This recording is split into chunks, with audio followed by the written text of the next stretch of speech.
Imagine standing at the very edge of the universe. In front of you, there is a wall. It is not made of brick or stone, but of pure, cold logic. It is a wall that the greatest minds in human history, from the smoke-filled rooms of ancient Greece to the high-tech laboratories of today, have been trying to climb for over 800 years. They call it the impossible riddle. We have been told that God, or the Source, is all-powerful, infinite, without limits. But then, logic whispers a single devastating question into our ear. Can an infinite being create its own limit? Can God create a stone so heavy that even He cannot lift it? If He can't create the stone, He isn't all-powerful. If He can't lift the stone, He isn't all-powerful. It is a trap, a mental prison, a glitch in the matrix of our reality that seems to suggest that either logic is a lie or God is an impossibility. But what if I told you that this paradox isn't a dead end? What if it's actually a door? Today, we are going to walk through that door. We are going to stop looking at the stone and start looking at the hands that hold it. We will bridge the gap between the rigid equations of physics and the boundless whispers of the soul to discover that the answer to this riddle isn't a word, it's an experience. Welcome to Luminex Mind. Prepare to leave logic behind and find the truth. Part 1. The Infinite Question. Can God create a stone so heavy that even He cannot lift it? It is perhaps the most famous sentence in the history of philosophy, a linguistic trap, a logical cage. For centuries, this simple riddle, the paradox of the stone, has been used to challenge the very concept of an all-powerful being. Think about it for a moment. Really think about it. If the answer is yes, then there is a limit to His power. He cannot lift the stone. If the answer is no, then there is also a limit. He cannot create the stone.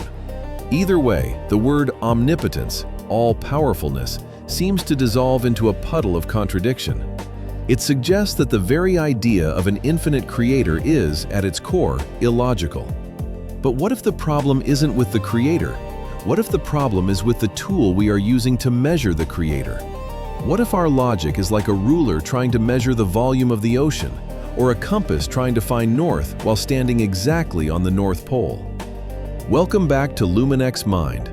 Today, we aren't just playing a word game. We are going to use this paradox as a key to unlock a deeper understanding of reality, where ancient theology meets quantum mechanics, and where the limits of your mind become the beginning of your spirit. Part 2. The Battle of the Giants. To understand why this paradox still haunts us, we have to look at the giants who tried to solve it. In the 13th century, St. Thomas Aquinas, one of the most brilliant minds in history, refused to be trapped by this riddle. Aquinas proposed something that would change philosophy forever. He argued that omnipotence does not mean the ability to do anything imaginable. Instead, it means the power to do everything that is possible. He claimed that a logical contradiction is not a thing, a square circle, a married bachelor, a stone so heavy an infinite force cannot move it. These are not objects, they are just nonsense. To say God cannot create them is not a lack of power, any more than saying a great artist cannot paint a sound. It's simply that the request itself has no meaning. But then, centuries later, René Descartes entered the room. Descartes was bolder. He argued that if God is truly infinite, He is not bound by the rules of logic. He believed that God created logic. Therefore, if God wanted to create a stone He couldn't lift, and then lift it anyway, He could. We simply lack the mental capacity to understand how yes and no can exist in the same space. This brings us to a terrifying but beautiful crossroads. Is the universe a rigid machine built on the tracks of mathematics? Or is reality a dream in the mind of a creator who can change the rules at will? Part 3. The Quantum Solution. For a long time, the scientific world laughed at these debates. It's just semantics, they said.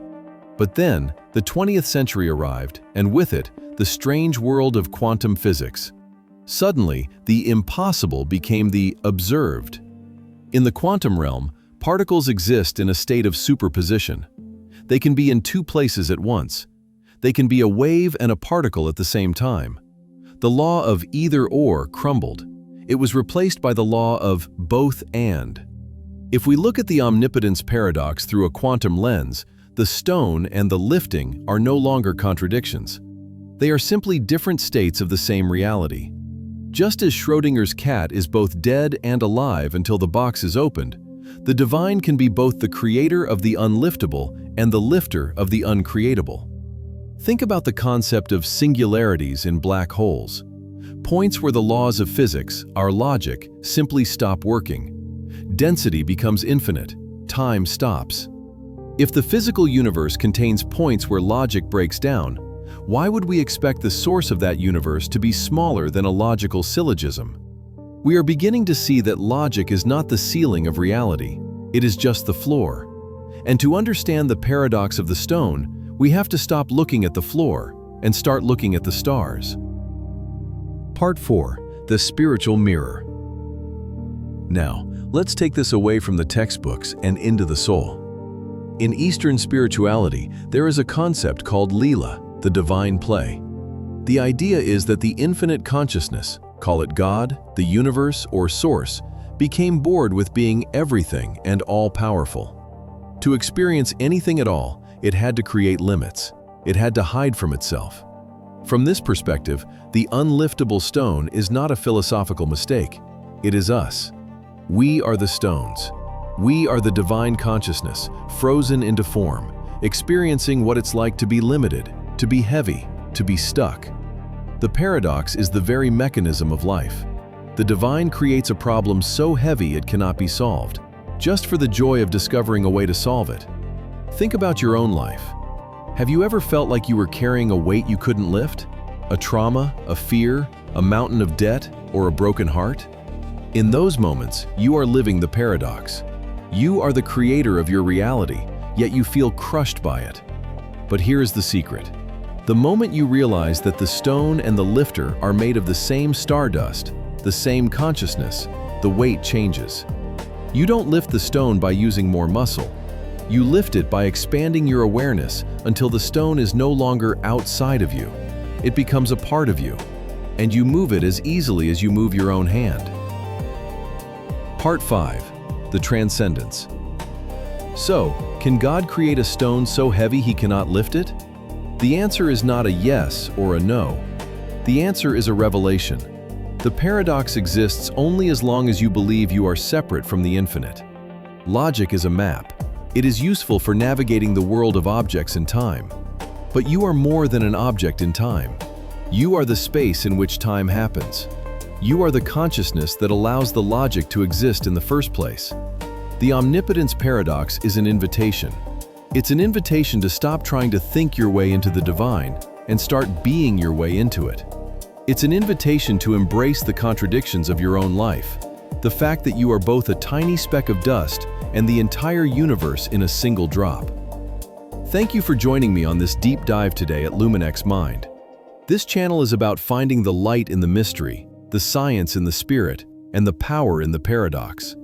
If this journey challenged your mind or touched your heart, please subscribe and hit the bell. And tell me in the comments, what is the heavy stone in your life right now? And how would your life change if you realized you were the one who designed the weight? Stay curious, stay grounded, and remember, the limit is not the end, it is the beginning.